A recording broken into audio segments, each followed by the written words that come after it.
Mountain Rest Stop. When I was younger, my father and I would take road trips to visit different family members. Usually it was a great time, but this occasion in particular, we were traveling to attend a funeral. One of my great uncles had died, so we had to make the trip from Indiana to New Jersey, where that part of my family lived. We left the house around 6 in the evening, after my dad had gotten home from work, so we would probably end up stopping at a rest stop, at least for a couple of hours, so Dad can get some sleep in the night. He would always go over his travel plans with me, which made me feel like a real co-pilot. This all took place in the late 90s, so I was on my Game Boy heavy at this time. As the sun faded, I would use the lamps on the highway to light my game screen. The good old days. Back before handheld games lit up. That next Christmas, I would get a lamp attachment for the Game Boy. Side note. My eyes grew tired, so I cut off my game and looked over at the clock. It was about 11 p.m. As I looked out the window at the passing trees, I slowly fell asleep. I awoke a couple hours later because I felt the car slowing down. "Dad, is everything okay?" I asked. He said everything is fine. I'm just getting a little sleepy, so I'm going to take a quick nap at this rest stop. Up until that point, I had not looked around to see the location, but we had pulled into a pretty empty and rather forested rest stop. "Where are we?" I asked. "Pennsylvania, somewhere in the mountains. We should be to Jersey in a couple of hours." I yet again looked around slowly, taking in all my surroundings. I looked back over to my dad, surely wearing a look of uncertainty, but he already had his seat back, already seeming to be dozed off. Thought about cutting back on my Game Boy, but I said to myself I had to stay up and keep watch. I was only 9 though, unfortunately, and I ended up drifting off to sleep myself, unable to stay up any longer. Again, I felt myself waking up, not from the car slowing down, but from me being quite chilly. Anybody who has traveled through the mountains will tell you that the weather can be finicky, and the temperatures do love to drop at night. I had a blanket in the backseat of the car. I looked over at the clock again and it was 3 a.m. My dad is knocked out. I grabbed the blanket and pulled it over myself. I rolled onto my side toward the passenger window. My stomach dropped through the car floor. There were 3 men staring into my window. They all seemed to be deranged by the look that they had in their eyes.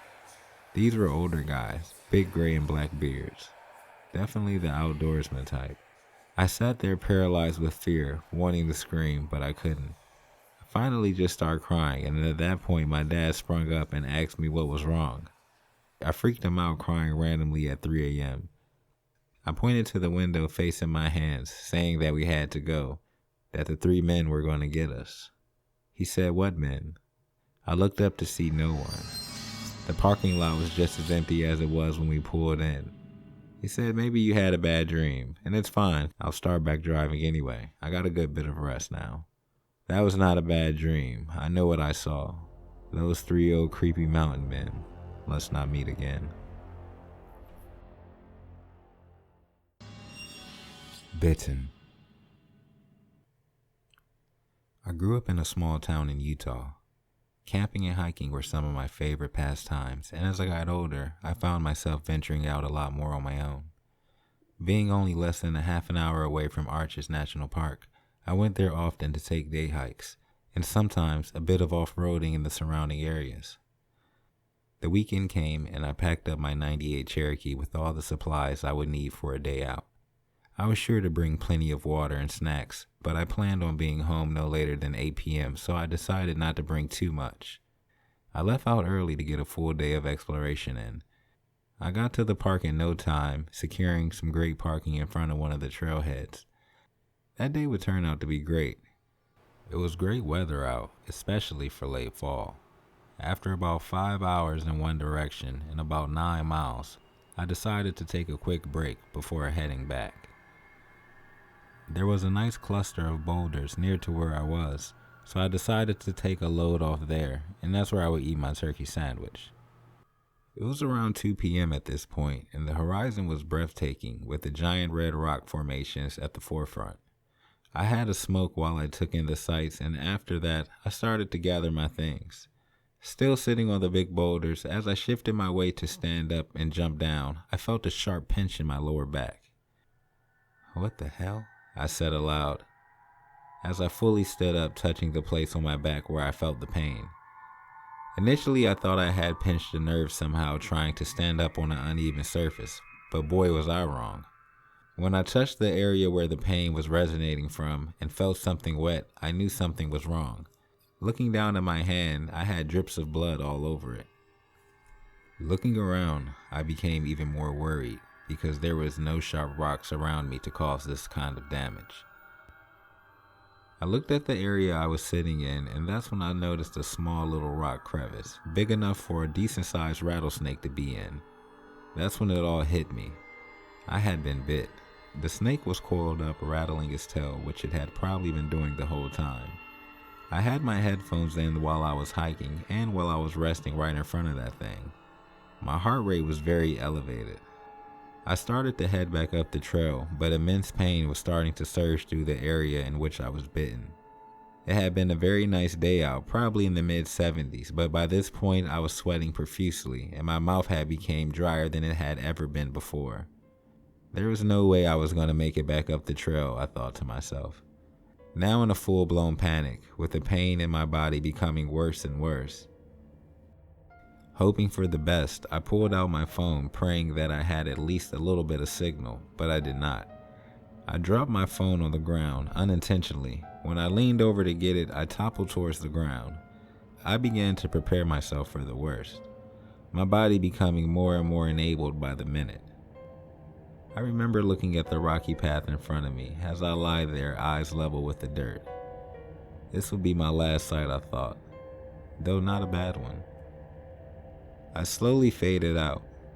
Next thing you know, I was waking up in the hospital bed with my parents and my older sister huddled around me. When they noticed I had opened my eyes, they yelled out with excitement and became teary-eyed, saying how glad they were that I was alive. I was super confused to how I had made it to a hospital, seeing that I was so far from any kind of support when I was bitten.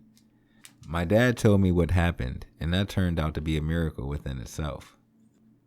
Long story short, one of the park rangers doing his daily rounds through the park on an ATV came across me passed out, apparently minutes after I had dropped. He said I was in real bad shape, and when loading me onto his back rack, he got blood on his hand, which led him to spotting the wound. He called for a rescue chopper on his radio, and within minutes, I was in the air heading to get medical treatment. I would recover after a few days, but was left with a bit of nerve damage. That day I met the extremes of good and bad luck.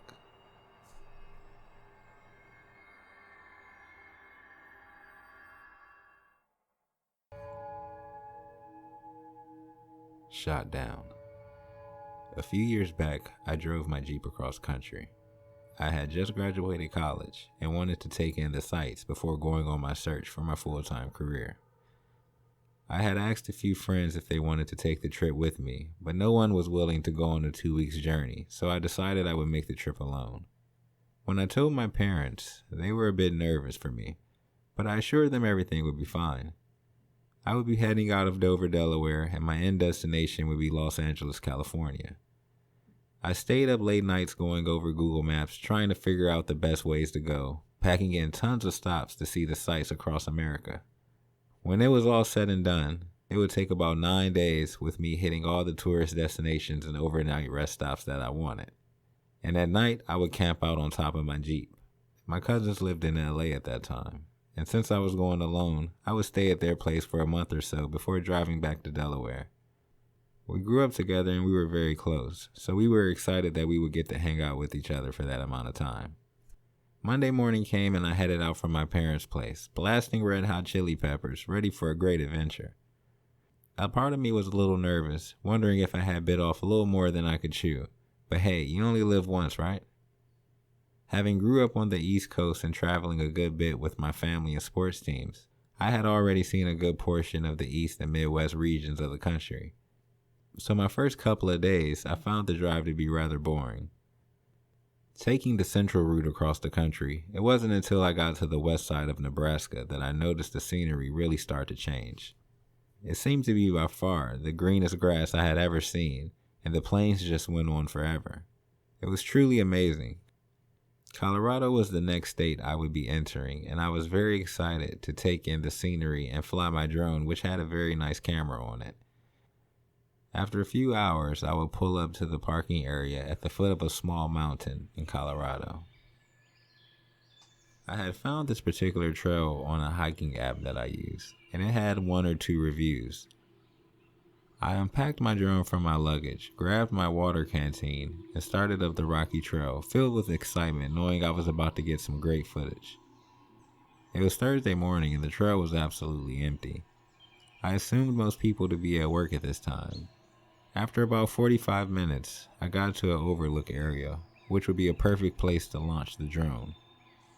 I got it out of its case and got everything synced up. After getting it in the air, if you would have looked at my tablet monitor, you would have thought I was watching a Nat Geo program. The scenery was absolute perfection. Now, flying a drone, especially an expensive one, can be very nerve-wracking because one wrong move and you can watch thousands of dollars in equipment disappear. I say all that to give reason to why I didn't see the 2 men in camo hunting gear walking towards my position from up the trail, where I had not yet gone. At first I glanced over, not really paying them any mind, thinking there just were 2 guys hiking the trail. Until I had to double take, realizing one of them was carrying a long silver shotgun, and they both had looks of ferocity on their faces. I had my AirPods in listening to music, and I can see the bigger of the 2 men waving his hands around and moving his mouth as if he was yelling at me, so I took out one earbud to hear what he was saying. "I'm gonna shoot that drone down," he yelled. "This is private property." At this point I'm confused because the trail app that I use only shows public trails, or so I thought. As I'm processing this information, I decide to land my drone not to further cause any more trouble. But before I can bring it in, a loud boom echoed across the landscape. My screen on my tablet went back to the home page, and pieces of my drone were falling from the sky. That jerk had shot down my drone. I looked at the men angrily, wanting to do something about it, but now he was pointing his weapon at me. "You got 10 minutes to get down this mountain, or you're going to have to get carried down," the man exclaimed. Not wanting to get shot, and nothing else I could do, I turned and began to walk down the trail towards my Jeep. Every so often I looked behind me, and the 2 guys were following me about 30 yards back, weapons still pointed at me.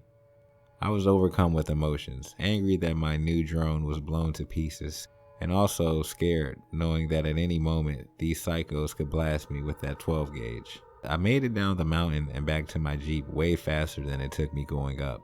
I hopped in and started my truck and pulled out of the dirt lot. When I looked in my rearview mirror, the men were at the entrance to the trailhead just staring. I could not wait to get out on the highway and put this place behind me. I ended up driving straight to my cousin's place after that. With no drone, a lot of the scenic routes I had planned to take didn't seem worth going way out the way for. The rest of my journey was safe, but I was almost one of those guys who walked up a trail and never came back.